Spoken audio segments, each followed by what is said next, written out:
Capítulo 40 do livro do profeta Isaías diz assim: Consolai, consolai o meu povo, diz o vosso Deus.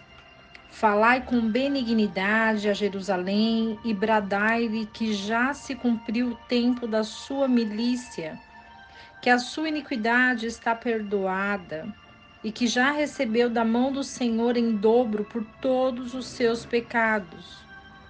Voz do que clama no deserto, preparai o caminho do Senhor. Endireitai o ermo vereda ao nosso Deus.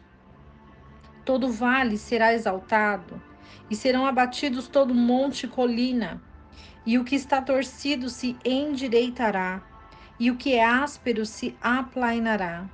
E se manifestará a glória do Senhor, e toda a carne juntamente haverá.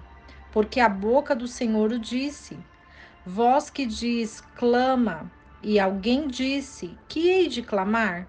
Toda a carne é erva, e toda a sua glória como a flor do campo. Seca-se a erva e cai a flor, porque o Espírito do Senhor sopra sobre nela. Certamente o povo é erva. Seca-se a erva e caem as flores, mas a palavra de nosso Deus permanece para sempre. Sobe a um monte alto, ó anunciador de boas novas a Sião. Levanta fortemente a tua voz, anunciador de boas novas a Jerusalém. Levanta-a, não temas, dize às cidades de Judá: eis aqui está o vosso Deus. Eis que o Senhor Deus virá com poder e o seu braço dominará. Eis que a sua voz recompensa, eis que a sua recompensa vem com ele, e o seu salário diante da sua face. Como o pastor apacentará o seu rebanho, e entre os seus braços recolherá os cordeiros e os levará no seu regaço, guiará mansamente as que amamentam. Quem mediu as águas com seu punho e tomou a medida dos céus com seu palmo? E recolheu numa medida o pó da terra e pesou os montes com balança e com peso as colinas? Quem guiou o Espírito do Senhor e que conselheiro o ensinou? Com quem tomou ele conselho para que lhe desse compreensão? Quem o instruiu na vereda do juízo e lhe ensinou sabedoria? E lhe mostrou o caminho de entendimento? Eis que as nações lhe são como a gota de um balde, e como o miúdo do pó das balanças, elas são consideradas. Eis que ele lança por Aiaí as ilhas, como a uma coisa pequeníssima. Nem o Líbano basta para o fogo, nem os seus animais para os holocaustos. Todas as nações são como nada diante dele, e ele as considera menos do que nada e como uma coisa vã. A quem, pois, fareis semelhante a Deus, ou com que o comparareis? O artífice grava a imagem, e o ourives a cobre de ouro, e cadeias de prata funde para ela. O empobrecido que não pode oferecer tanto, escolhe madeira que não se corrompe. Um artífice sábio busca para gravar uma imagem que se não pode mover. Acaso não sabeis? Porventura não ouvis? Não vos tem sido anunciado desde o princípio? Ou não atentastes para os fundamentos da terra? Ele está assentado sobre o globo da terra, cujos moradores são para ele como gafanhotos, que estende os céus como uma cortina e os desenrola como uma tenda para habitar, que reduz os príncipes a nada e aos que governam a terra faz que se tornem coisa vã. E não serão plantados e não serão semeados, seu tronco cortado não se arraigará na terra. Ele sopra sobre eles e secam-se, e um tufão como pragana os levará. A quem, pois, me farei semelhante para que lhe seja igual, diz o Santo. Levantai ao alto os vossos olhos e vede quem criou essas coisas. Aquele que faz sair o seu exército de estrelas, todas bem contadas, as quais ele chama pelo nome, por ser ele grande em força e forte em poder, nenhuma só vem a faltar. Porque, pois, dizes, ó Jacó, e falas tu, ó Israel, o meu caminho está encoberto ao Senhor, e o meu direito passa despercebido ao meu Deus? Não sabeis, não ouviste que o Deus eterno, o Senhor, o qual criou os limites da terra, não se cansa nem se fatiga? Não se pode esquadrinhar o seu entendimento. Ele dá força ao cansado e multiplica as forças ao que não tem nenhuma. Os jovens se cansarão e se fatigarão, os moços certamente cairão. Mas os que esperam no Senhor renovarão as suas forças, subirão como as asas, como águias, correrão e não se cansarão, caminharão e não se fatigarão. No capítulo 40 do profeta Isaías, vai dizer sobre a vinda do Messias, a promessa de redenção do Senhor e a grandeza e o poder, a majestade do Senhor. Quando nós compreendemos que a palavra de Deus ela é viva, santa, e quando nós nos desprendemos para aprender sobre essa palavra, nós concluímos que a grandeza do Senhor, ela não é medida, que o poder do Senhor, ele é a sabedoria máxima de todas as coisas, porque ele é o criador de tudo.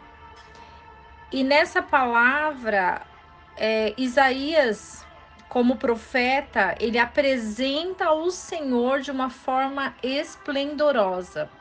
Ele apresenta o Senhor nos detalhes e fala sobre a soberania de um Deus que pode todas as coisas. E quando nós compreendemos que o Senhor está no controle de tudo, que todas as coisas não passam desapercebidas pelo Senhor, que nossas ações, as nossas atitudes, a nossa palavra é vista pelo Senhor.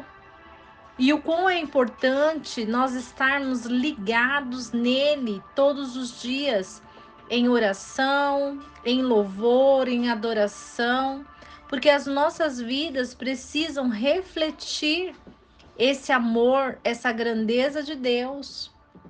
Porque se nós somos semelhantes a Ele, nós, como criaturas dele, como servos do Senhor, como propriedade dele, devemos instruir pessoas ao caminho da redenção, ao caminho da luz, ao caminho da palavra, porque somente a palavra ela pode libertar, somente a palavra ela pode transformar o nosso caráter, somente a palavra pode nos direcionar.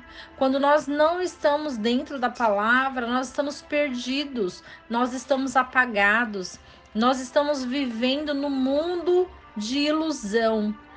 E o que é o mundo de ilusão? Salomão, ele descreveu que tudo é vaidade. A vida é uma vaidade. E quando nós entendemos que o caminho que o Senhor nos ensina para juntarmos tesouros nos céus, ele está se referindo a juntar o tesouro que é a sua palavra. A palavra de Deus é o tesouro que nós precisamos juntar, nós precisamos anunciar, nós precisamos compartilhar, nós precisamos meditar nessa palavra, estudar essa palavra, porque essa palavra ela é direcionamento para as nossas vidas. Essa palavra é santa, essa palavra é grandeza, essa palavra é poder. E quando o poder de Deus vem sobre as nossas vidas, nós reconhecemos a soberania dele. E aí vem o temor a Deus. Porque muitas pessoas falam que amam a Deus. E amar a Deus é guardar os mandamentos do Senhor. E quando nós não guardamos os mandamentos, nós estamos indo por um caminho de trevas, por um caminho de escuridão. Mas quando nós guardamos os mandamentos do Senhor, nós estamos falando ao Senhor que nós o amamos.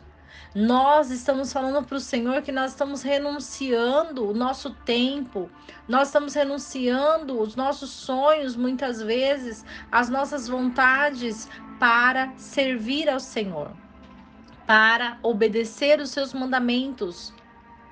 Existe um reino, o reino de Deus, E dentro desse reino existem regras, princípios, existem leis. E as leis do Senhor, elas não vão passar. As leis do Senhor, elas são cumpridas. Claro que entendemos que o Messias, quando morreu na cruz por nós, ele levou sobre ele os nossos pecados. E é através dele que nossos pecados são redimidos, são curados, são perdoados, porque ele tem poder de perdoar os pecados. E como Yeshua, o Mashiach, o Cristo, ele perdoa os nossos pecados através do sacrifício. Ele se sacrificou sendo inocente. E quando nós compreendemos isso, nós compreendemos que nós somos curados por tudo aquilo que ele fez. O véu se rasgou. Nós temos livre acesso para falarmos e nos apresentarmos ao juiz, ao grande juiz que julga as nossas ações, as nossas atitudes, os nossos comportamentos.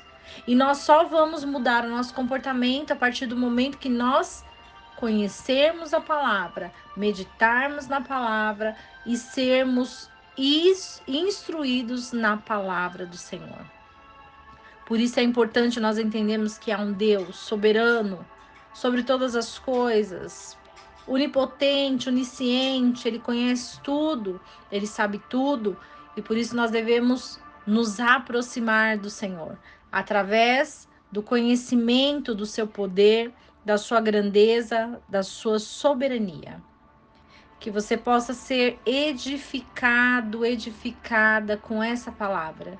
Que o Senhor possa transbordar na sua vida o conhecimento da palavra de Deus. E que não esqueçamos do versículo que diz: conhecereis a verdade, e a verdade vos libertará.